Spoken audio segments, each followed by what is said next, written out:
Welcome. We are opening this open office hours today talking about accessibility. We've got our co-founder, Kim Coleman, with us. And then we also have a special guest with us today. We have Hannon from AccessiCart. Is that how you say the? AccessiCart. AccessiCart. So we're really excited to have both of these wonderful people with us talking about accessibility. It's a forever changing topic that is also so important, from the extreme of your member is blind and needs a screen reader to your member may have motion sickness and things moving on your screen allows them to not be able to visit your site, which is really sad. So Bet, if you want to just give yourself a little bit of an introduction, explain your background, who you are, what you do. Yeah, so before I've always liked tech and geeky things, but my first career was in nonprofit management. So I dealt with membership organizations in the kind of real world. And then in 2008, and the financial crisis, my organization downsized my position. And I ended up pretty quickly stumbling into freelancing. I just never occurred to me that people would pay you to do stuff. And so and then pretty quickly built an agency. So we did general WordPress development for a bit. And one of our clients, still a client today, a big agricultural water district in California, part of the state of California, asked us to help them with accessibility. And when we dived in, our team members just all kind of recognized that there were people in our family and our friends that really needed this kind of work in the world. And so since 2016, we've been niching down, migrating our work to focus increasingly on accessibility. And we rebranded as AccessiCart because the huge proportion of the sites that get sued in the US are e-commerce sites. No one was really addressing that market. But really, when you think about it, it's high user interaction sites, and membership sites fall under that. So. That's awesome. Thank you for sharing all of that. If you're in the audience and you have a specific question about accessibility, or you know of something that your members may struggle with on your site due to accessibility, let us know so we can kind of guide the conversation that we're going to have today in the direction that's helpful for you. But really, let's just start with a basic overview of what accessibility is. Yeah, so accessibility is making sure that people of all abilities, including people with disabilities, are able to access, use, consume, participate in every part of your website. And so a lot of times people haven't thought about how people with disabilities might use websites. So there are some adaptive devices or techniques for people to use sites. So people who are blind or visually impaired, some of them use what's called a screen reader. It allows them to read out things on the page. People who are mobility impaired, maybe they are paralyzed and they can't use a mouse like most of us. They might use adaptive devices that really come back to keyboard navigation. Screen readers also use keyboard navigation. So really kind of making sure that you're using best practices will help folks like that be able to fully participate in your website, your communities, your organizations. Which is so important, because if they can't navigate it, what's the point? Yeah, I think about organizations, and certainly there are like associations may have sort of membership requirements. Like the Bar Association has, there's a requirement to get in there. But then once people are there, you absolutely want the biggest participation that you can. So. Yeah. So where should someone get started? They have a membership site. Where do they even begin? Yeah.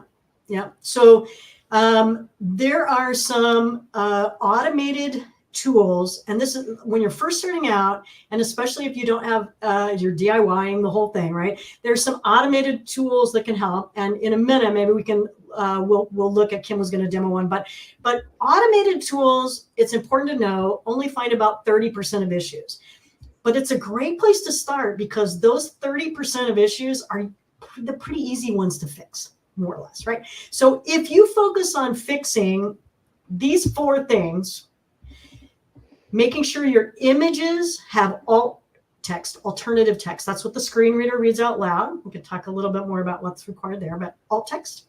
Making sure you have proper heading structure, and that means semantic HTML. You're using the headings not just to style the text, but to really structure the content on a web page. No, you don't skip from an H2 to an H4. To make sure that you have clear link text, discernible link text. So someone should be able to have the text of a link read out loud with no other content text around it and know what's going to happen. And then the color contrast. If you make sure you have good color contrast, if you deal with those 4 things, you'll be ahead of 80% of the websites on the web, right? Those are a lot of really common issues where people stumble, and it's really easy to find those with an automated tool and begin to get started. And what's great about the 3 of those 4 things are also a search rank impact and allowing your website to be properly consumed by a search bot. Absolutely. So it's not only, you're going to get double benefit by investing in all 4 of those things for sure, but in 3 or 4 of them also will benefit, the readability of your site for a non-human type of consumer of the site. So it's interesting how they overlap. We saw a lot of people responding to search rank things and saying, oh, well, I better make sure that my site has alt text because Google cares. Now we say we better care because people care, and people using our site care, which is a much more altruistic human reason to care about these things like alt text. Yeah, definitely thinking about accessibility, there's some, it's being a good human, right? You don't want anybody to feel excluded. There's a piece of it that's that. But it's also got some great business benefits, right? In terms of, or benefits for your organization. Improved SEO is one of them. But it's also an investment in your brand when you're thinking about that, right? You can talk about your inclusivity if that's part of your values, and this is just an extension of that. And the flip side is true too, right? If you're excluding people, that's not a great look, right? And it's an investment in keeping your current members and customers, right? As they age, as we age, disabilities go up. So, it's really a great investment in a lot of different ways for the business. Yeah, for sure. And the things Bet talked about, the way that your website is presented, like there's a component of that's you can control, and that's the content you're creating and how you're designing your site, the colors you're choosing, the information you're putting in your site. There's also the software you're choosing. So we're Paid Memberships Pro, we're a plugin, and we have a lot of front end pages that you don't control, that you're not editing per se yourself. So it's something we look at as a plugin. It's something WordPress core looks at as a product also, and for the back end of your site, and also any front end pieces that WordPress does control and tries to control. So I think we can talk some about what is in your power to scan for and to test for, and maybe we can talk about how to evaluate a plugin's accessibility and deciding what software and themes to use in your site and what elements to use, because we do know that said you're DIYers. We know that our audience is DIYers too, and a lot of people creating with WordPress are. So how do you make sure that you're kind of the foundation of the site is set up in a way that you're not unable to meet those 4 basic requirements? Yeah, and it gets tricky. So yeah, those 4 things that we've talked about are really focus a lot on content, and so that's a great place to start. But you can start to use plugins, like Paid Memberships Pro or WooCommerce or LearnDash, and those plugins out of the box are pretty much accessible, but they're all on an accessibility journey, right? PMP Pro has been doing a lot in the last year to really improve accessibility. But then when you start adding additional plugins, sometimes unrelated to the actual function of the other platform, right? So if you've got the memberships plugin going, but then you add a plugin to do something else related to content and it hijacks something, you can introduce new accessibility problems. So it's not like you just get to check the box and say, oh, because I'm using PMP, I'm all covered, right? You have to keep checking because the ways things interact can create new issues too. Oh, yeah. So that would be the first step, I think, is dealing with content. And then you want to start looking at things on the website that are connecting or, anything with front end output. So you're going to want to start testing things. And primarily, I think the next step for testing things is looking at that keyboard navigation. So a lot of people, may kind of be aware at a certain level that there are these keyboard shortcuts, right? You can do Control S or Control X or Control V, right? You could do those things. And there are a lot of us that are not disabled that love those little shortcuts because we're Kim and I have fast. a favorite. Yeah. Yeah, Command Z, undo. Command Z. Yes. I love that one too. I still remember the day I discovered that. It was almost like a light bulb.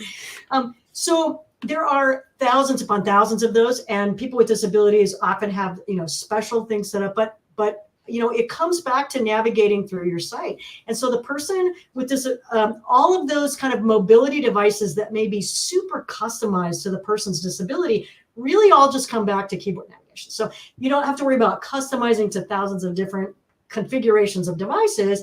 You just have to make sure keyboard navigation works. So you'll go to your website, just make sure it loads, and then put away your mouse and only use your tab and enter keys, maybe your space bar, maybe the arrow keys, depending on how things have been set up.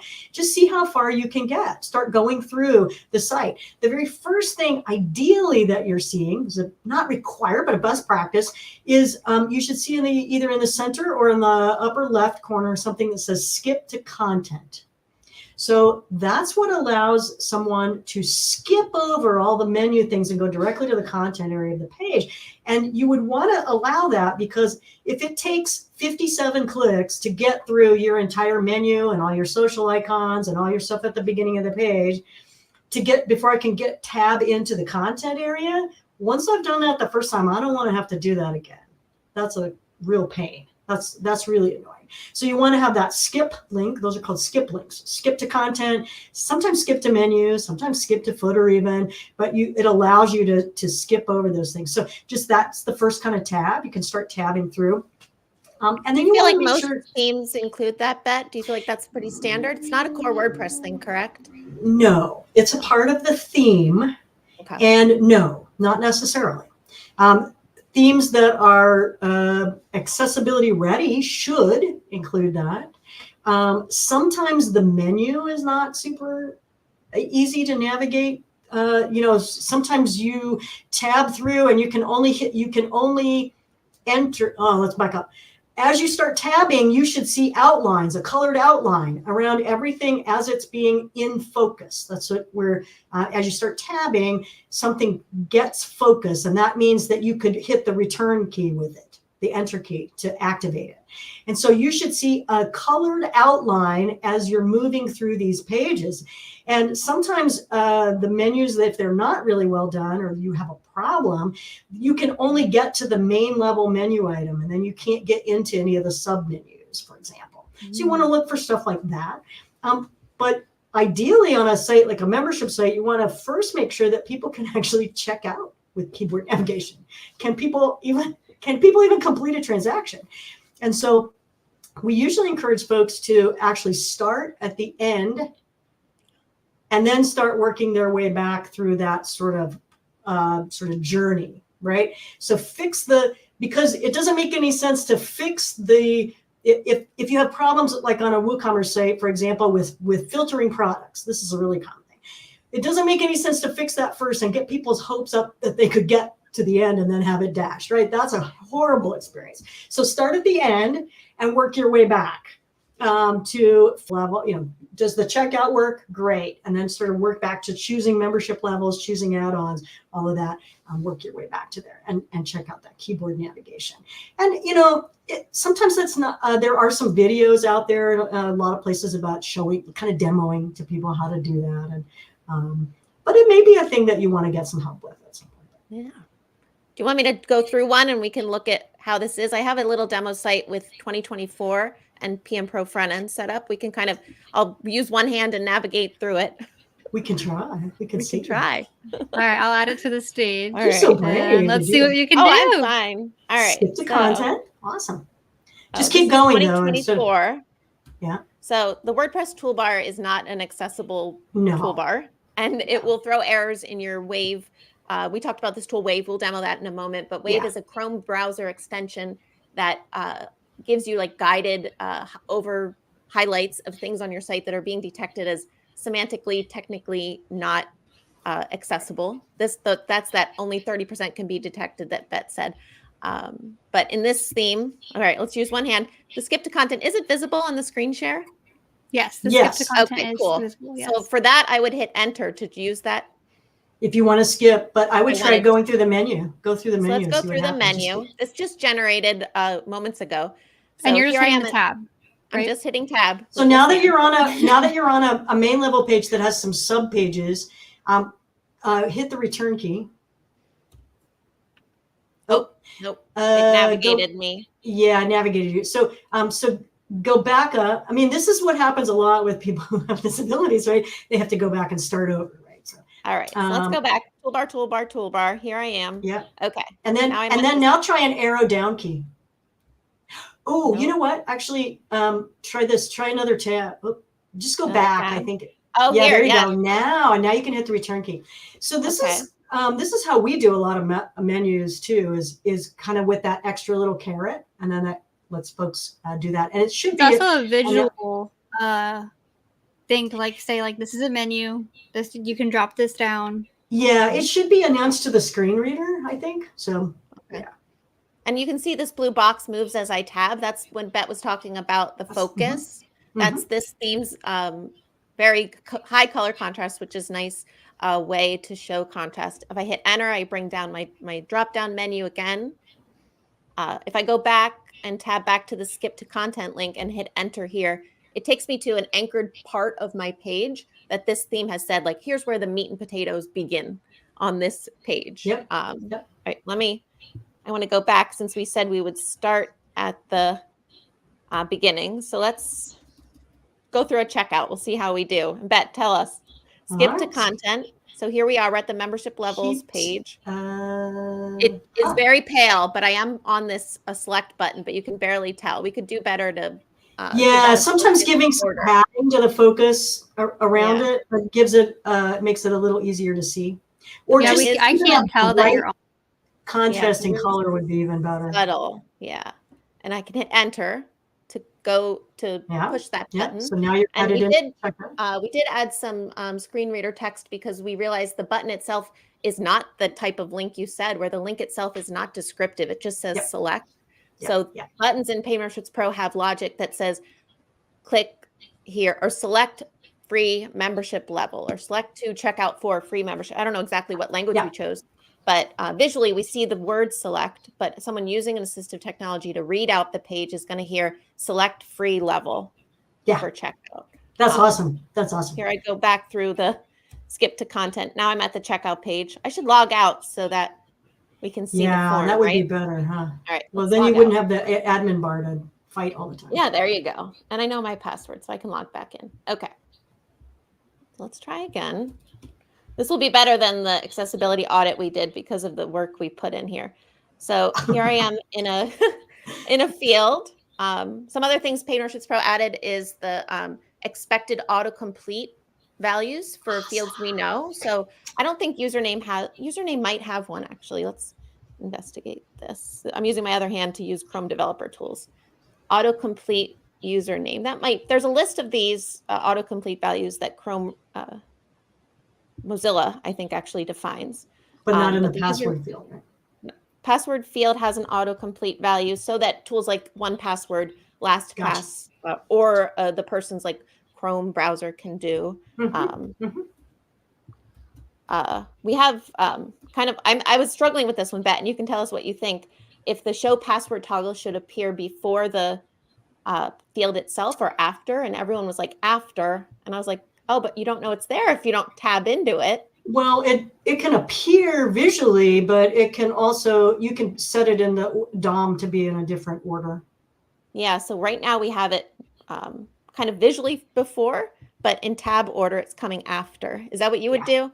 Yeah, I think so. Okay. Yeah. So then that interactivity to toggle is a space bar. Is that the right interactivity for a button like this, would you say? Yeah, yeah. Okay.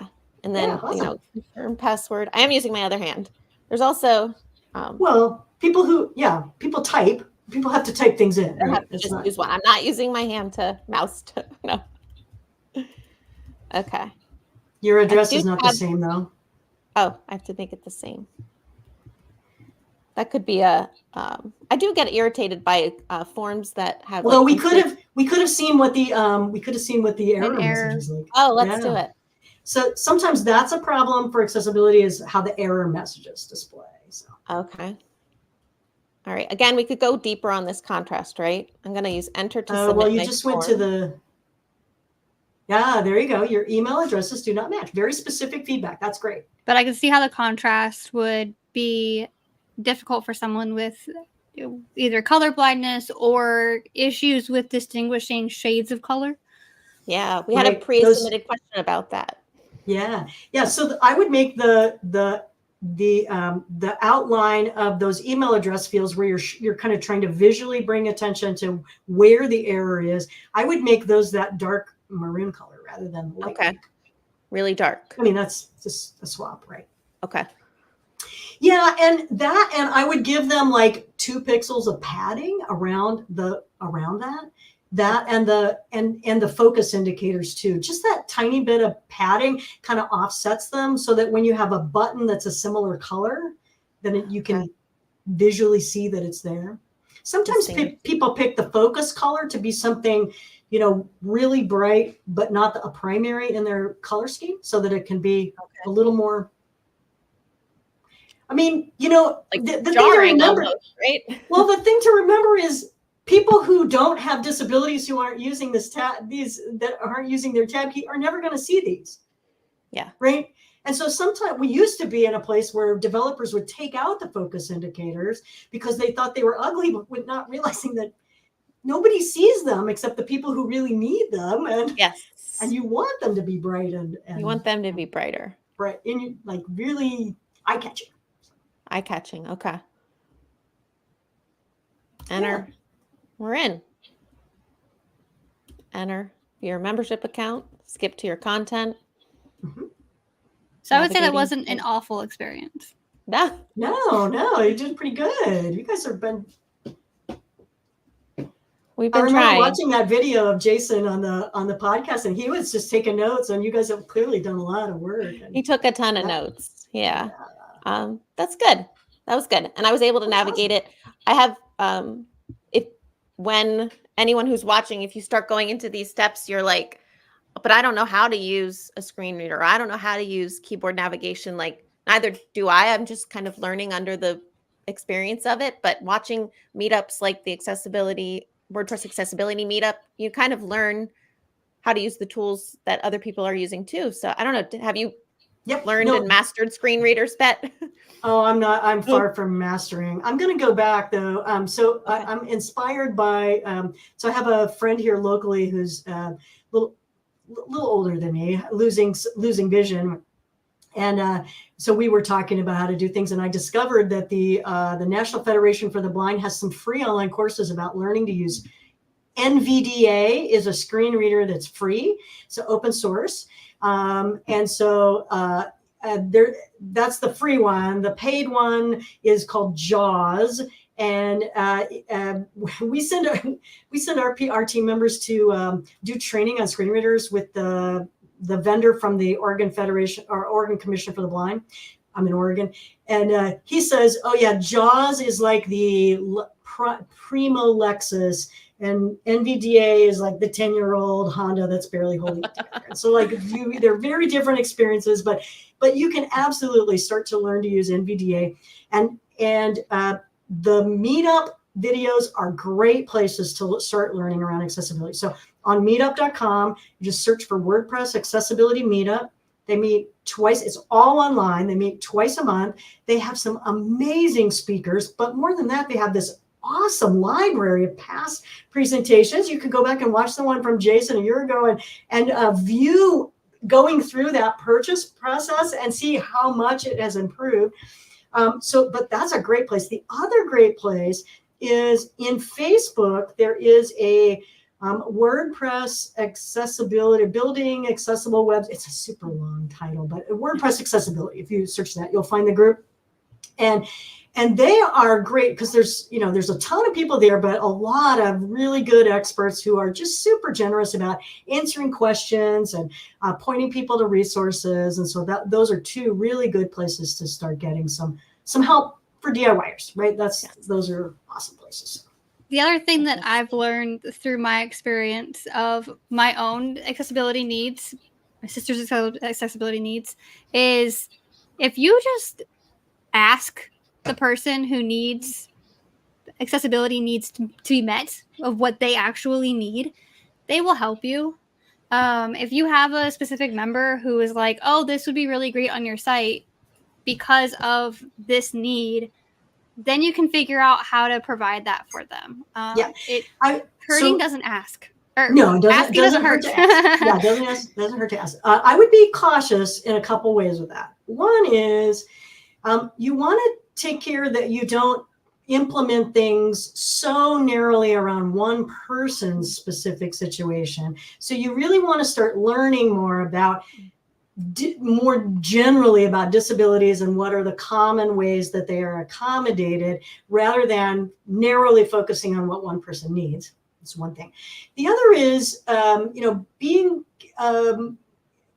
careful about and cautious about the solutions that people are recommending. And this might be a great place for us to talk about, for instance, overlay plugins. So you may see around, partly because they have like a ton of venture capital investment, ads everywhere for just install this one plugin and it'll fix all your accessibility issues, or this one line of code and it'll fix everything.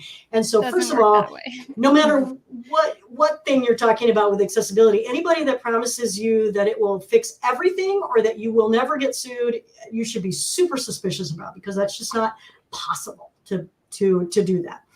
So those automated solutions, the plugins, there are some that they're using JavaScript to try and fix on the fly accessibility issues. They often put a little widget on the site for specific tools that people can use. They're very problematic for a number of reasons. Well, one is performance. They slow down your website horribly, but also, more importantly, they conflict with the tools that people with disabilities already have on their machines, like screen readers, like important tools. They conflict and make neither tool work, right? So a lot of the people with disabilities that I know block those services as they find them at their router, block the IP address at the router so that they can try not to deal with them. So that should tell you something, that people with disabilities are trying to fight against that in some ways. Those people need the tools on their machine to deal with the other 99.9% of the websites out there that they need help with already. So they conflict, they create new issues, new accessibility issues. They don't solve everything. They only find about 30% because they're using those same automated tools as everybody else, right? So you want to just take care. The best place to learn about these overlays, and including the names of a number of them that you might recognize if you're wondering, is this an overlay or not, is overlayfactsheet.com. And that gives you helpful information about how they work, why they're problematic, and some information about them. So that's one thing. I would say if you want to use a plugin for accessibility, think about the accessibility checker plugin from Equalize Digital. So that's using those same automation tools to help you look at that content. Remember, we talked about starting with content. And the free level of that plugin from the WordPress directory, plugin directory, is available. It works kind of like the SEO tools. It puts some editing things and some tools at the bottom of your post and page editor. So you open the post and page editor, and you can get feedback about the accessibility of that page. And there are links then to how you can fix things. And they have some awesome tools on their site that are part of that plugin to help people begin to work on accessibility. Again, they're very clear. This will help you solve about 30% of those issues, but it's a great way right in the post and page editor to do that. The paid level of that plugin gets you don't have to open the post and page editor. You can do that, have the whole site scanned, all your previous content scanned in the dashboard. That's one thing. Two, it helps you look at, these plugins don't correct things for you. They give you messages and notifications, and you can choose to ignore them because it might be a false positive, right? There's potentially for a false positive. So you can ignore them, but in the paid version, you can see which users on your website ignored which issue. We have this problem all the time with client sites that the content editor will get in a hurry and they'll just ignore that issue. And now, they've created a new issue on the front end of the site. So you can tell who did what. And then also the big benefit is that it gets you access to the Equalize Digital, their office hours. So you can bring your question, just like this, right? You can bring your questions and where do I go for resources? How do I learn how to fix this thing that doesn't seem to be in the documentation? All of that. So it's a great tool. So. Yeah. And I think the point I want to echo here, Bet, is that you said like other people on your team. So if you're watching now and you're the admin of this site and you're aware of and making it a priority to create content that follows accessibility standards, you have to also be concerned about other people that are touching and editing the content of your site and how they're setting things up. And, that's an education thing, but these tools also help as a reminder to the people that haven't already like put the best practices into their fingertips and going through the motions themselves. Because it's all a learning process, I would say, actually, if you have a team where you have multiple content creators or multiple folks that are doing things like adding plugins to the site as well, people who are designers, who are designing things for you, all of those people need to get, if you have that, if that's your situation, it's not, sometimes it's just you, right? So that's just you learning. But if you have the multiple team, the very first thing you're going to want to do is get some training for all those folks so that you can stop creating new accessibility issues, right? Plug the dam first and then figure out what you're going to do with your existing pieces. And so there are things like, there are some great tools out there. Some of those accessibility meetup pieces are some great tools. There's a post on our website about creating accessible content that has a PDF checklist that people can download. Great. Yeah, so we can put that somewhere in somebody's notes. But, so get folks trained. But remember, accessibility has pieces that are part of development and plugin choices, stuff that's a part of design, and things that are part of content. And so everybody has to play their part. Yeah, when I actually started here about 3 years ago as just a contract employee before I got my full-time position here, my job was to add alt text to just about every image on our site. It was a lot. So when people they think I'm crazy for knowing our content as well as I do, to where I can even just give you URLs to like slugs to go directly to that content, it's because I know it that well. Yep. I didn't even realize at the beginning giving you that job would also make you the Rolodex for I am the Rolodex. Entire post library. So this is a great place to stop and talk a little bit about content and membership sites, and especially like courses in particular, right? So you need to make sure that the content on the website for getting people to purchase things is accessible, but then things that are a part of courses also need to be accessible.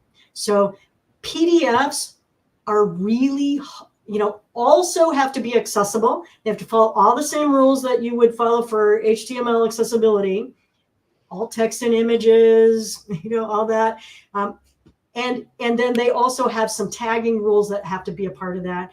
So it can be hard to make PDFs accessible. We try to discourage clients from making PDFs if possible. You put it on the page as page content. It's way easier to make it accessible if you put it on the page than it is to make a PDF that's accessible. But if you do use PDFs, those have to be accessible. If you use videos, the videos have to be accessible. They need to have captions, and you should follow best practices for captions. That is 1 to 2 lines. Don't try highlighting words as they're spoken. That's extremely distracting.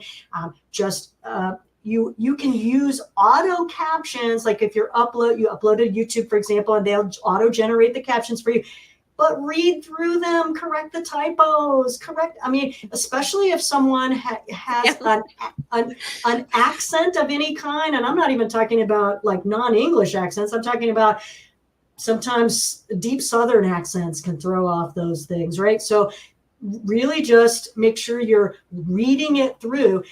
And it doesn't usually take that long to read through and correct those typos. But when you don't, it's glaring. And what it says is that you didn't care enough to correct the typos, because that's when you stop to think about it, that those captions are the way that lets a person who's deaf perceive what's there, consume the content. They're not able to hear what's being said. They have to. That's the way that they're accessing. That's all they're getting is those. Now, what you also need to know is that for a lot of people, the studies show that on videos on social media, for example, that 80% of the people who have captions on and the sound off on social media videos are not hearing impaired in any way. I do it. I do it too, right? I do. There's situation, I hate listening to videos. Well, sometimes you're in a place where you can't, right? The rest of the family's doing something else, or you're in a waiting room, or whatever it is, right? And so really you're improving that experience for everybody when you're thinking about that. And so. Now I need to go to our YouTube channel and make sure that our video captions are correct. We're just keeping salmon. And I also need to make sure that when I do salmon, we're not highlighting the words, because I do that on our shorts. Yeah, we're learning things today. There's a Meryl Evans on LinkedIn does a ton of stuff about kind of best practices for captions, and she's got some great stuff. I will say about the PDFs. So we have several PDF guides on our site, but in addition to having the guide that you can, sign up with your email and download, we also do have that same content on our pages. There are some places where we still have the same content in a course and a poster page. So we have multiple avenues of the same content for when we do have a PDF. That's kind of a great way to think about accessibility sometimes, is just providing multiple ways that people can get at content, right? So the PDF is there, people can download that. If they, you may or may not want to mark it as, not accessible, but but if it's on the page, it's fine, right? But you're providing multiple ways that people can engage, that content, and that's awesome, right? Because that lets people without disabilities who simply have preferences, right? Well, and it also is a great way to repurpose your content. So if you already have it set as a video, turn it into a course, turn it into a blog post. Well, I tell you what. So a lot of times people will publish with a usually if you have something like a podcast, right? You don't have captions there, right? You're publishing a transcript. We know that a lot of times people will have listened to the podcast. They're remembering a specific item that they want to go back and either touch on again or find a link for, or like the reference for, the referral for. They go back to the transcript so that they can search it, right? And so it's just, providing another way that people can access. They don't have to listen to the whole thing again. Where was that? And all the recording, right? They can just Control F search right there on the transcript. Yeah, that's awesome. And it's great for your SEO. Yes. Again, it's twofold. The more you do for your accessibility, the better it is for your search engine optimization. So that's but we kind of touched on it, but it's also the more you do for accessibility, you're not. Sometimes people think accessibility is for a really small number of people, right? So CDC in the US, globally similar numbers, 20 to 25% of all adults have some sort of disability that requires an accommodation. A lot of them are invisible. We just don't know, right? Do you know who's colorblind? In a whole group of people? Maybe not, right? So we think it's a small number, but when but it's a large number. So you're improving that experience for that number of people at least. But when you improve accessibility, you improve the user experience for everybody. When you fix that color contrast, the person on their phone in bright sunlight is also having a better experience with your content. When you've made it so that the buttons are easy and not so close together, and I can use one thumb, then if I have a wiggly baby in one arm, I can be doing that on my phone, right? So, it's all about different kinds of, making that a better experience for everybody. Curb cuts were really put in for people in wheelchairs and scooters, but we all use them when we're pushing strollers or, walking our bikes or whatever, right? We all enjoy those. Right? We do have a question in the comment for you. Janet would like to know, and this kind of goes with just like compliance in general and more on the legal side of accessibility, but is it possible to make a site compliant if the theme file is not? So like if the theme is not accessible, then your site is not accessible. So when you're talking about compliance, that gets a little sticky because we were talking about in the pre-show, really in actuality, there is no thing as 100% accessible. So if you stop to think about 100% accessible would mean every single person, no matter what their disability or combination of disabilities, would have no issues with your site. And that's probably just not ever going to happen because that's just too many use cases, right? Too many parameters to deal with. But two, sites are changing all the time, and there are going to be pieces of that. So if 100% is not possible, what you need to do for compliance is think about working at this regularly and documenting it. And so we talked about that's part of what AccessiCart does. That's we do some consulting and other work, but we offer accessibility maintenance plans where we're regularly reviewing your site, giving you a few issues to work on. You're working on them either yourself or with a developer if you need to do that. And then we're retesting, but we're giving you that report every month. And that can't prevent you from being sued in the US or having a complaint filed in the EU, but it can be evidence that you are working at this over time. And that should reduce your liability, reduce your, the settlement that you might need to make in a court case, for example. But that's the best you're going to do is sort of don't think about this as a sprint and a checkbox to check off. It's going to have to be something that you work at over time. And, we talked about starting with the things like alt text, but in the end, you're beginning to look at things like, is your checkout process so long and tedious that people with anxiety and depression give up? Right? So it can get much more subtle. You can always be working at making your things more accessible. So compliant is really more about, are you working at this? Yeah. And I think unless I would find a theme that has more baseline built-in back to the theme. systems for you, because you're just going to be fighting a bit of a battle against it. I think a lot of our users. Yeah, go ahead. Yeah. So you can get help from a developer to remediate a theme. Mm-hmm. But if you're a DIY person, that may not be the best use of your time and energy. Kim is saying you could pick a different theme there.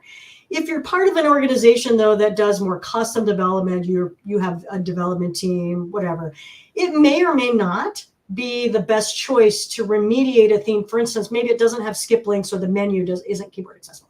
So we try to look at that as if the average lifespan of a WordPress theme is somewhere between 4 to 7 years before it starts looking dated, right? If we sort of assume that.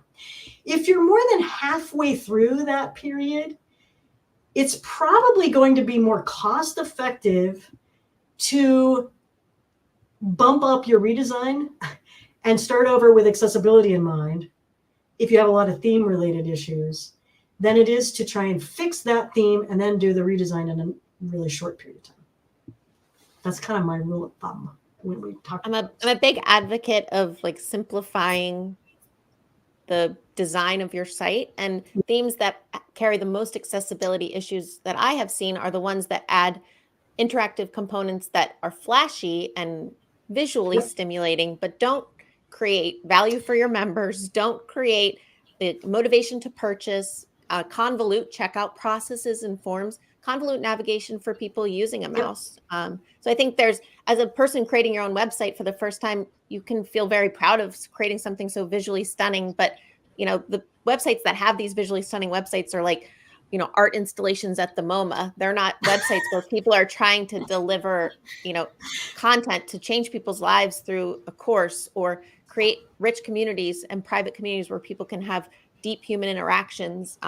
Sites that need to be accessible are the types of sites that we're creating, these usable membership sites where it's easy to get at what you bought, easy to get to the content that you're paying for on a recurring basis, easy to buy it, easy to cancel it, unfortunately, without barriers that are there for just visual fluff, I'll say. Yeah. And I would say, so yes, amen. Additionally, think about the things that are bringing some of the special functionalities that are things like special search functions that the theme may bring, and things like accordions, interactive kind of content, tabbed content. So those are places where we often see accessibility issues. We haven't touched yet on page builders. So page builders like Beaver Builder and Elementor and Divi and all of those can also introduce, so you can have the theme and then you can have those inside a theme, and that can be an additional layer. I'm pretty solidly on the no page builder side, but you just need to know that it's a great debate, but also they and there's a recent thing. Amber Hines did a great review recently on all the page builders that show you kind of score them. Our team uses Cadence blocks, which is not really a page builder, but a blocks library. So as much as I would say, one of the ways you can be more accessible is, as much as possible, try to avoid relying on the page builders and really use the native blocks. That's going to help your performance too. But also, to be certain that those kinds of things are there. That's a lot of what we do when we do content remunerations, right? We're taking things out of something inaccessible and block in accordions and other stuff, tab content, and putting it into something that's a little more accessible. Okay, the Cadence blocks are fairly accessible out of the box. We started, I think this year, doing like what we call a site success check for our premium members. And part of it is an accessibility quick check. And it's very small and it's very simple, but it is these basic things like, and it's more obvious that people using page builders are introducing, because they have the ability to like color picker every font. So they're like, oh, like this one's red. And then there's another one that's a little different red. And this one's a little different red. And, two of the three aren't passing a color contrast issue. And it's because they've had so much freedom and then the issue is harder to fix because they've color picked individual colors 30 times on one page. And you're like, oh, well, you have 30 of these to fix, and people will love doing it. And honestly, the feedback is like, I love my site more. I've already seen improvements in sales when they go through and they just do a few simple things to say, oh yeah, that huge image at the top of my page, my content was 2 scrolls down. That wasn't needed. Like, I like it because I took that photo, but it's not needed. Yeah. Absolutely. And, we've been doing a consulting with one of the page builders a little bit to talk about how can they provide some, I had to be careful because I thought it was, how can you put in the bowling gutter bumpers, right? Can you put in the bumpers in the bowling alley to kind of try and help your clients not pick colors that are so unaccessible, right? It's not that you're going to prevent them from doing it, but that you're going to at least give them a warning. Gravity Forms did this. Hannon maybe like 4 or 5 years ago now. They worked with Rion Wheatfield, and what they do is, like, when you make a choice that's going to be less accessible, you just get this little notice that says, this choice may not be, accessible for all your users. And then you can click, just close it.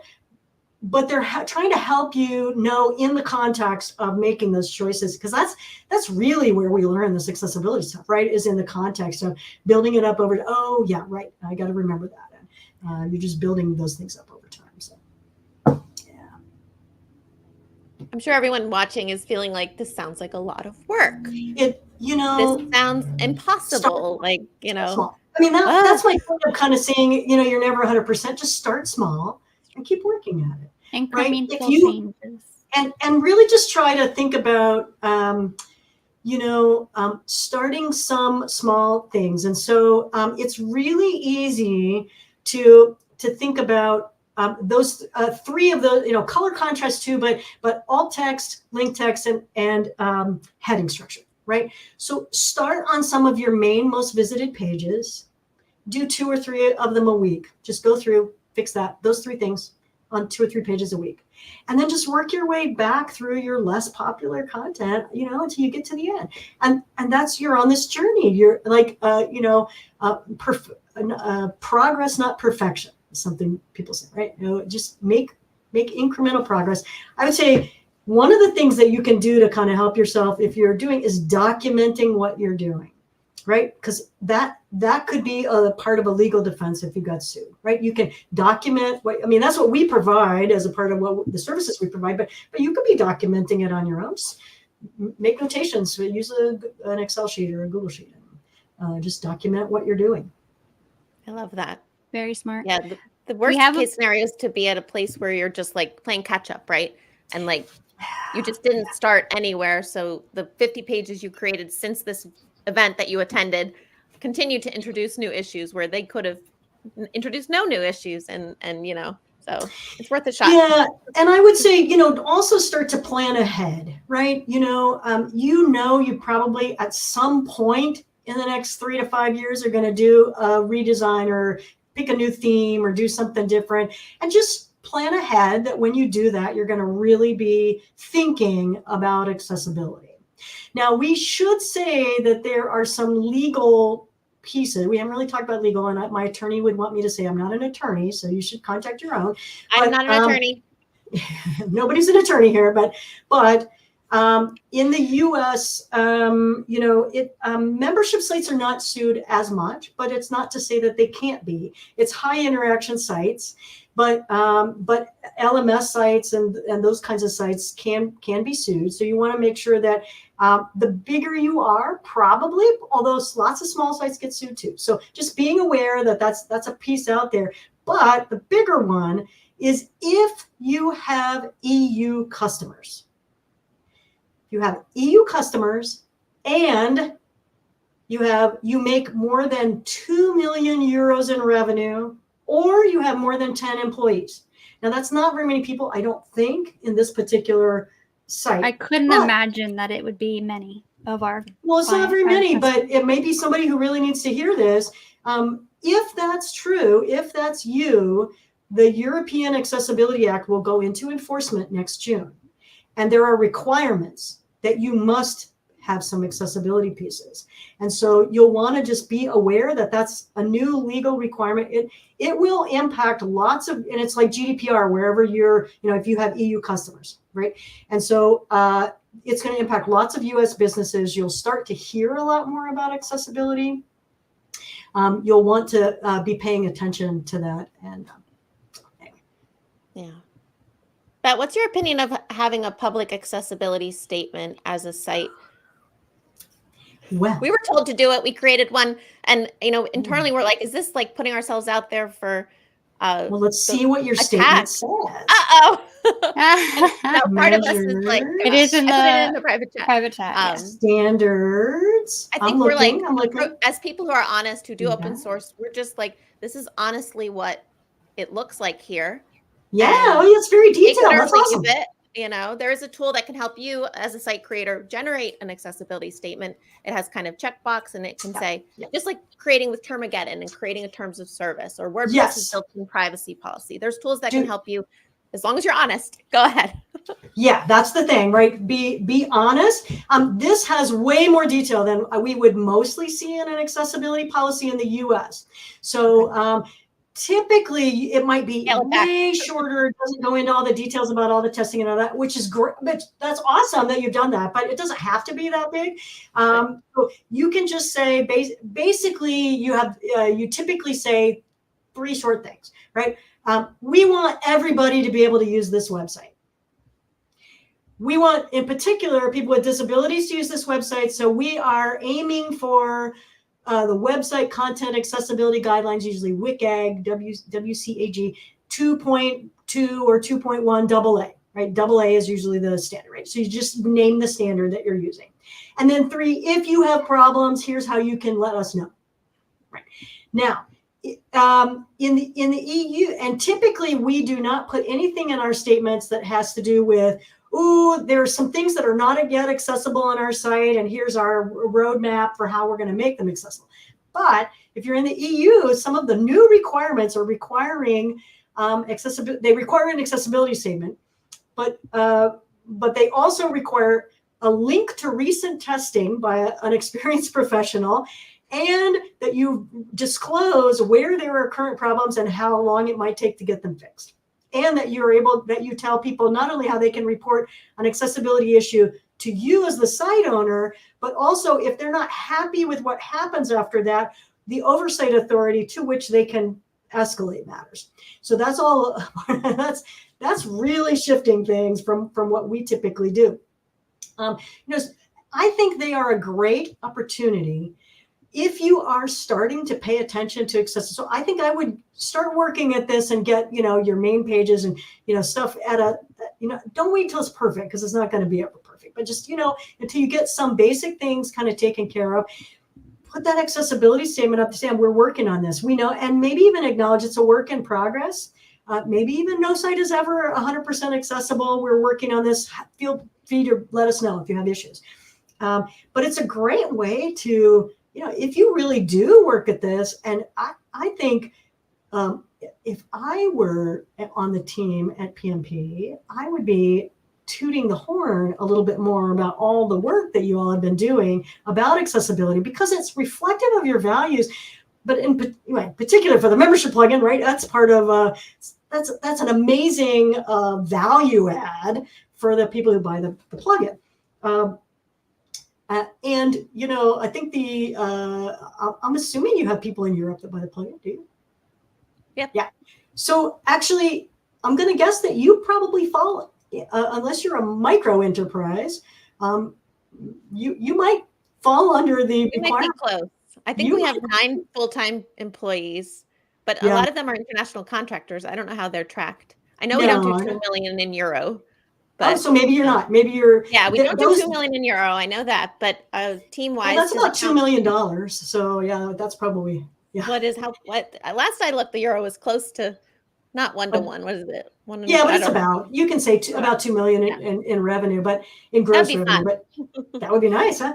But then you have these other compliance things, right? So we'll be there. Give us a couple years. Yeah. So it's a great way to kind of tout your values and say, hey, we became, and I think the more we can build out loud that way, right? Mm-hmm. Where we say, hey, we became aware through, and link back to that episode with Jason on the meetup where they're we became aware that we had some issues.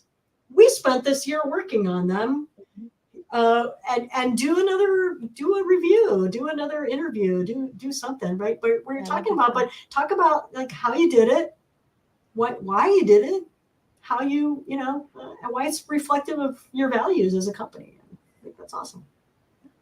Some great get some marketing value out of that. It is. Yeah. So we're wrapping up to the hour, and I don't want to take your lunch. I know it's still your morning. And we could talk about this for days and days and days. There's actually a joke that we would do a 24-hour live stream at some point between Kim and I. So, this would be something that you can come. We could talk about. We should. Kim has on her T-shirt. We should say that the WordPress Accessibility Meetup is going to be in October. It's a 24-hour event that has just a lot of things. So we could put that in the notes. Yeah, WordPress Accessibility Day is a 24-hour global event. It's awesome. I've been a host. I don't know if I'll be a host this year, but that was fun. I think I was on like we're looking for volunteers. So 4 a.m. once. I was like, oh. Yeah, I don't know if I could do a 24-hour stream, but it's awesome. A running joke that we will one day. Yeah. So and I get it that most of your folks are DIY folks, so probably not super candidates for hiring us to do stuff on their sites for accessibility, but you never know. And people do grow into things, and if folks need any help, don't hesitate to reach out with questions. Happy to point you toward resources. What's the best kind of entryway and package you would offer, or what would you kind of recommend? We can all go to your website and I'll put it in the studio chat, but our maintenance plans is a great entry level piece, right? So traditionally people used to get these big expensive audits done, and you'd get this giant report. It was overwhelming, and then you didn't know what to do with it, right? And so as I kind of dawned on me that really what people need is a kind of ongoing program, we developed these maintenance plans. And so the plans are all the same except for the number of issues we identify per month. So 3, 5, 3, or 1. 1 is really intended to be more of a maintenance kind of piece, but some people could get started there, right? And so our team would identify an issue, give you all the information about it, consult with you about how to fix it. You let us know it's fixed. We retest, and then we validated those fixes in the reports that are coming out every month. And so that's our kind of flagship service, and that's probably the most affordable way to do that. Although it's not cheap, right? So it may not be for everybody in your audience, but maybe somebody. No, I think that's might smart. Be helpful for. Yeah, I've had audits done before that were not accessibility focused, but like you mentioned, SEO focused, and I couldn't even process how much time it would take me to resolve. And there was no priority of what was really the most urgent thing to fix. And if you work with Bet, you would get the 5 things this month that are going to give you the most improvement for the time that you dedicate to it. It's not going to be these really like long tail small things. They're going to be like the number one most important things you can do to make the highest impact. Well, not only that, those 3 or 5 issues will be in their priority order every single time. And we'll when we find something else that it needs to go to the top of the list, we'll move them for you so that you always know what to work on next. Yeah, that's awesome. Time is scarce. That's perfect. Oh, absolutely. Yeah. Cool. Awesome. Before we go, I do just want to let everybody know about our next event that we're going to have on August 22nd. We'll be building a membership course using Paid Memberships Pro and Lifter LMS. And we're going to have a guest with us, Chris Badgett from Lifter LMS, to build this with Kim. So it'll be fun to see them use them both together. The last time we had Chris on was when we launched our Streamline to have the plugins talk to each other really well. So now you actually get to see them in action. That's awesome. That'd be great. So that is our next event. And Bet, thank you so much for joining us today. It was wonderful to talk to you and learn. And now I have more work to go do. Job security. Yeah. Yes. But thank you so much. And thanks for having me. It was lovely. It was a great chance to chat. It's fun to have a guest. Usually it's Sam and I solo, so we loved having you. It really took some of the pressure off of us and made it really a dynamic conversation for us. We loved it. That's great. I hope it was valuable for folks. Oh yeah. It was. It definitely was for me. I hope our other viewers got some value out of it too. Awesome. All right.